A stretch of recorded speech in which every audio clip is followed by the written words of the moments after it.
3, 2, 1, gravando.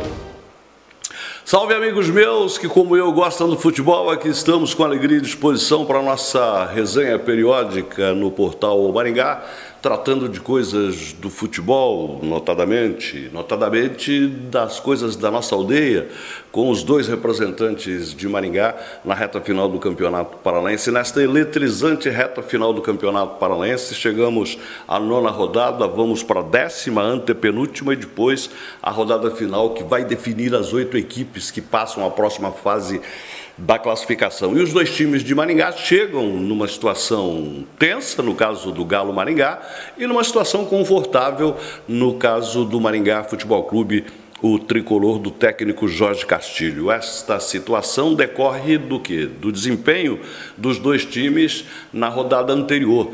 O Galo Maringá, vamos começar pelo Alvinegro, que tem uma situação um pouco mais tensa, mas não desesperadora. O Galo Maringá foi à Alvorada do Sul empatar com o PSTC em 3-3 num jogo dramático. Os maringaenses saíram perdendo, conseguiram a virada, aceitaram o empate por 2-2, estiveram mais uma vez à frente do placar por 3-2, mas nos minutos finais dos acréscimos, o empate do PSTC que está ali na região de rebaixamento. 3-3, um resultado ruim para o Galo Maringá. Sim, ruim, porque faltando menos de um minuto estava ganhando por 3-2, e se faz este resultado, dormiria numa situação bem tranquila. Não é tranquila, a situação é tensa, mas depende da própria força. É curioso o Galo Maringá, por conta de que ele vai para a 10ª rodada com possibilidades de classificação entre os 8 que passam para a próxima fase, mas também pairando sobre ele uma ameaça de rebaixamento. A vantagem é que, por caso do rebaixamento, ele não depende de ninguém, depende da própria força. Tem a partida agora contra o São Joséense no sábado, e depois, na rodada final, joga em casa, São Joséense fora de casa, e depois joga no Estádio Regional Willy Davids diante do Operário de Ponta Grossa.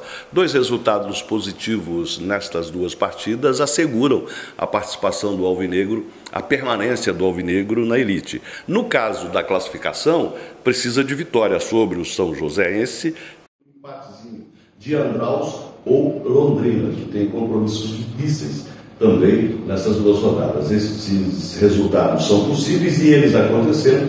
O Galo Maringá depende da própria força para se qualificar para conquistar o direito de disputar as quartas de final do Campeonato Paranaense. E, no caso do rebaixamento, que também existe ameaça. Eu já esclareci, você sabe, do que precisa o time do Emerson Cris, que teve um bom desempenho, mas pecou mais uma vez por conta da ineficiência nas finalizações, mas coisas do futebol.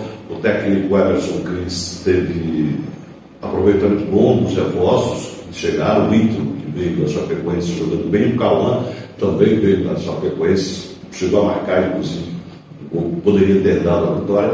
Enfim, o time, algumas correções foram feitas, e nessas 2 rodadas finais, o time tem sim condições de demonstrando eficiência, atingir o objetivo de toda a comissão técnica e de toda a diretoria, que é passar para a próxima fase. No caso do tricolor maringaense, no caso do Galo Maringá, a situação é mais confortável, a situação é mais tranquila.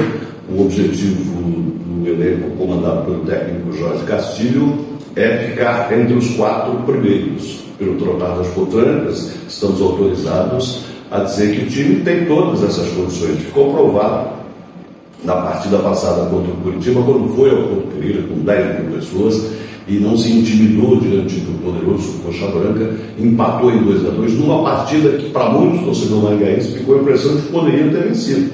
Fez um belo jogo o Maringá Futebol Clube, fez uma boa partida. O Castilho voltou a se valer do sistema de 3 zagueiros, isso tem sido funcional.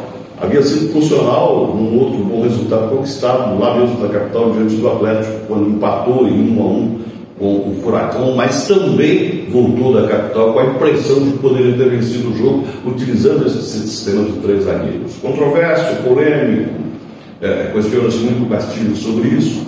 Ele voltou a usá-lo e deu resultado. O time fez um bom jogo, 2-2, poderia ter vencido, uma partida bastante equilibrada. E o que é importante, o time se mantém invicto na competição. Estou gravando este programa sem saber do resultado do Atlético contra o Operário, mas até então apenas Atlético e Maringá Futebol Clube não tinham perdido. Todas as outras 10 equipes tinham conhecido derrota.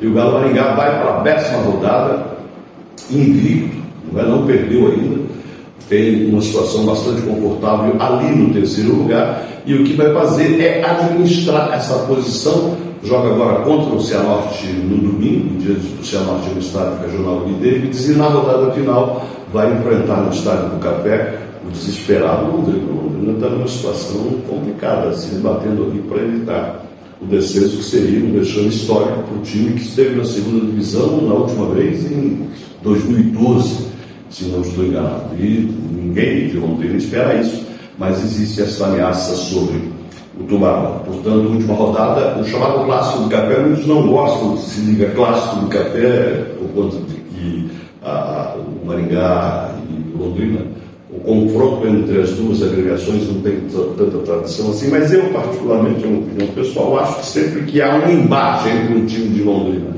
e um time de Maringá, independentemente da denominação deste time, independentemente da modalidade em que este jogo é disputado, sempre será um clássico de Café. E você sabe historicamente por quê? Porque esta região onde estão plantadas as duas espetaculares cidades do país, Maringá e Londrina, em outros tempos foi uma região produtora de café, um chamado Ouro Verde, isso não mais hoje.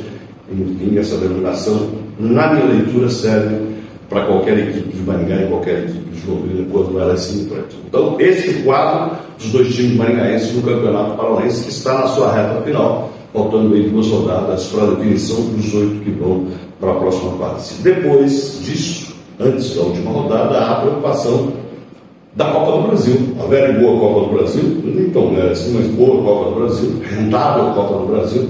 Maringá Futebol Clube, pelo segundo ano consecutivo, disputa esta competição, vai enfrentar o América Mineiro no estádio regional Willie David no dia 28. Antes, o Corinthians joga diante do Cianorte.